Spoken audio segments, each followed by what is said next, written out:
Bonjour, bienvenue sur la chaîne Canavira Virette. Dans cette vidéo, je vais changer un petit peu mes habitudes. Au lieu de vous faire deux vidéos, une sur le montage et l'autre sur le test du blanc et de la canne montée, je vais tout vous compiler dans une seule vidéo. La première partie donc sera sous reportage photo, parce que vous aurez quelques photos de différentes étapes jusqu'à la fin du montage de la canne, donc ça devrait durer maximum 2 minutes, voire un petit peu moins. Et la deuxième partie de la vidéo, je vous ferai le test directement de la canne. Alors pour en revenir à la canne vite fait, c'est que je vais vous monter le blanc donc que j'avais acheté chez Lursport, toujours chez AliExpress. Donc sur les retours que j'ai pu en avoir récemment, apparemment le vendeur s'était planté.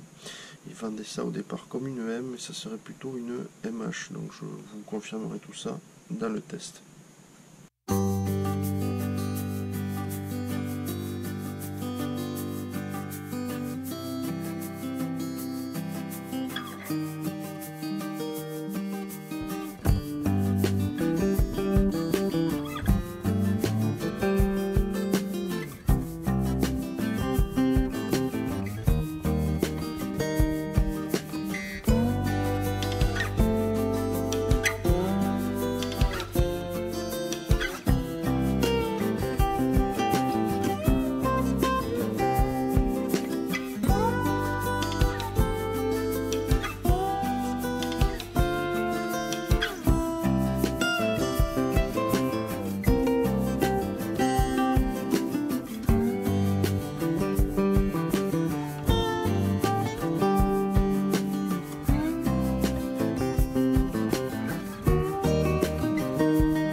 Voilà, donc je vais essayer cette canne que j'ai montée avec le blanc Lursport, dont le vendeur s'était apparemment trompé et depuis la mise à jour. Donc il la vendait comme un M. Vu comment ça répond, moi je pense plus à un MH déjà, parce que c'est vraiment très raide et ça a l'air vraiment relativement puissant. Donc je vais essayer un tas de gamme de leurre. Je vais commencer relativement petit. Je crois que je dois avoir une MEPS numéro 2 qui traîne. Donc je vais essayer avec une MEPS numéro 2 et je vais monter jusqu'à voir si elle supporte le Ricky the Roach, donc de chez Wistein, qui fait 38 grammes. Donc pour comparer, j'ai déjà pêché sur une MH avec de la cuillère numéro 2 pour dépanner. C'est sur mon blanc MHX, donc le 843. C'est une 1045 je crois. C'est franchement pas agréable. Je vais voir si j'ai déjà le même ressenti sur celle-là.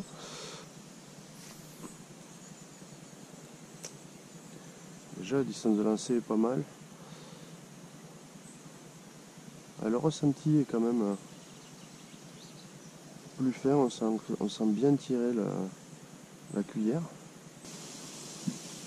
Après, côté sensibilité, c'est une canne qui reste relativement raide. Avec la MEPS numéro 2, on sent que ça tapote il reste quelques herbes au fond, on sent que ça tapote. C'est pas franc du collier, mais on a un petit retour d'information à la cuillère, que je vais essayer de voir avec d'autres leurres ce que ça donne. Bon, par contre la MEPS numéro 2, je pense que c'est vraiment le minimum qu'on peut faire avec. Donc c'est un leurre qui doit faire 5-6 grammes, mais qui tire quand même pas mal. Donc ça compense un petit peu. J'ai trouvé une petite ondulante de chez Sakura à 8 grammes et demi, 8 grammes 3. On va voir ce que ça peut donner avec cette canne. On doit déjà rentrer dans plus ou moins dans la plage de puissance. Je vous rappelle qu'elle était donnée au départ en 7,21, puis après en 10,30 à peu près. Donc on va voir déjà avec 8 grammes ce qu'il en ressort.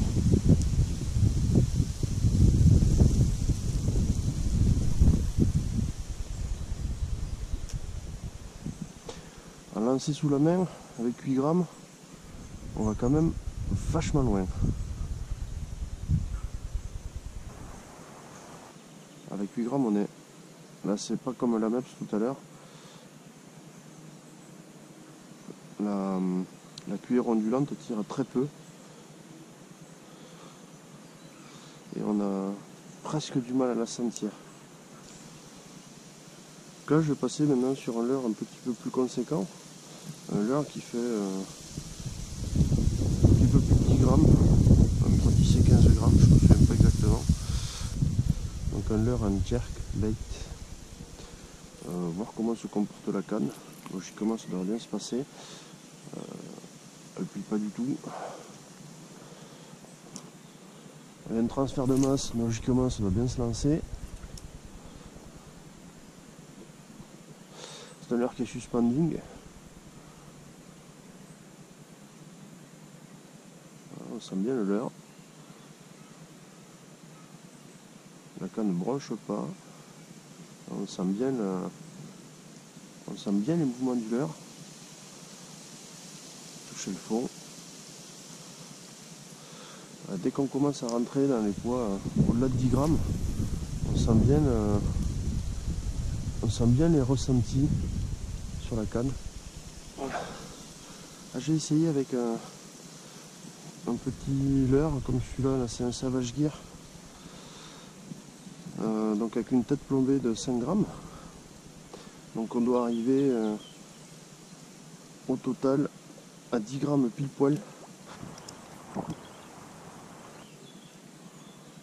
On sent bien le fond. Voilà.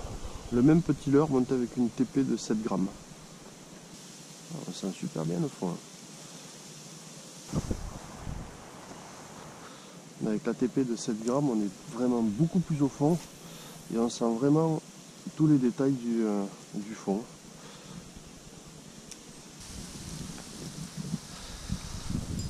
Que là, je vais essayer un spinner de chez Swissex. Donc un spinner qui fait presque 19 grammes. Alors c'est pas tellement pour le poids que je vais l'essayer, mais c'est un leurre qui a tendance à quand même pas mal tirer fort. Donc voir comment s'en sort la canne. Alors, déjà on voit que la pliure de la canne en statique, ça reste correct. Je pense que sur un spinner c'est vraiment la limite. Il faut vraiment pas plus, je vais pas trop insister, je vais faire 2-3 lancers.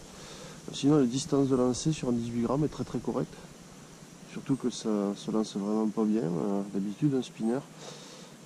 Mais après on peut voir sur la courbure de la canne que ça tire vraiment très fort.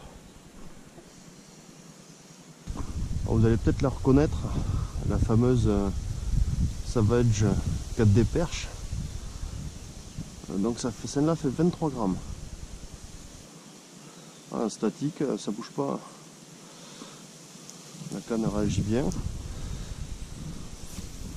Au lancer, ça reste très correct. On n'a pas de perte. Ça, c'est un leurre qui tire à très très peu.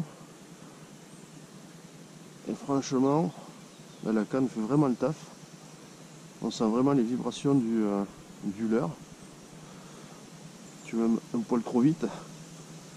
Que là, je vais passer sur un leurre donc en 28 grammes.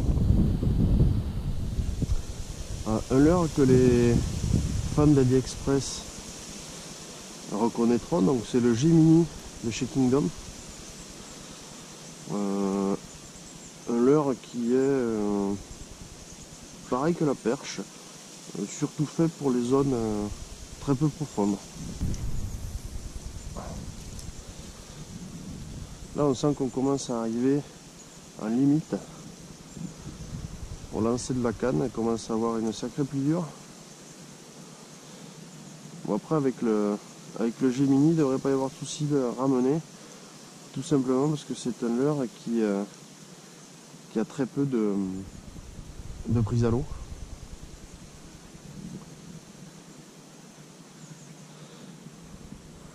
Quand on le ramène assez vite, il reste en subsurface.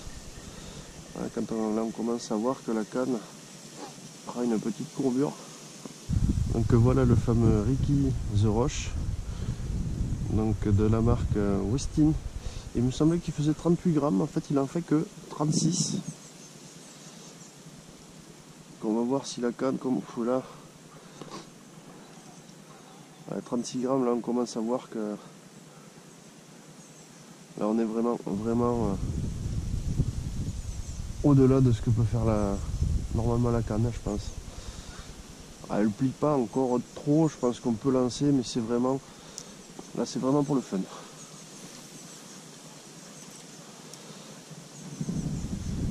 Je pense que pour dépanner, on doit pouvoir l'utiliser, mais c'est vraiment la plage très haute. Après il se ramène très bien. Ouais, non, là on est vraiment à la limite de ce que peut faire la canne. Donc pour dépanner sur les leurres de 35 grammes, la canne peut passer, mais c'est vraiment pour dépanner. Un leurre que j'ai pas essayé, c'est ça. Un petit crank, donc d'une dizaine de grammes. Je pense que ça, la canne, ça peut être pas mal. Déjà, ça se lance super bien. Après, ça reste du crank, quoi. Ça vibre beaucoup, on sent bien les vibrations. Hop là, dans les herbes.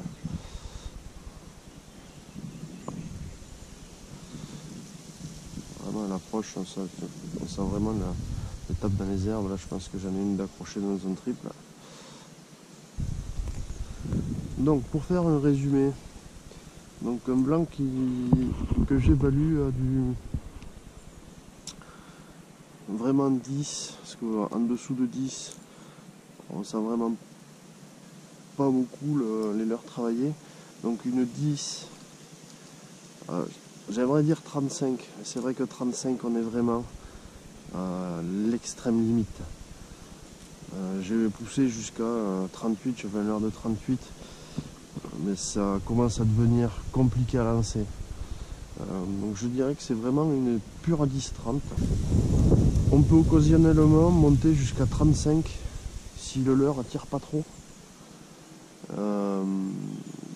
Voilà, comme vous avez pu le voir sur le spinner en 18 grammes, c'est vraiment compliqué, ça vibre beaucoup et c'est pas vraiment fait pour. Après sur tous les leurres que j'ai pu essayer, on a un bon ressenti. Après c'est pas un blanc qui est extrêmement tactile, mais on ressent quand même pas mal l'herbe, on ressent pas mal les choses qui sont touchées. Ça reste pour le prix payé quelque chose de tout à fait correct. Et si vous voulez monter votre première canne en 10-30, ça reste un choix totalement cohérent. Voilà, donc cette vidéo est maintenant terminée. Je vous remercie d'avoir suivi. À bientôt.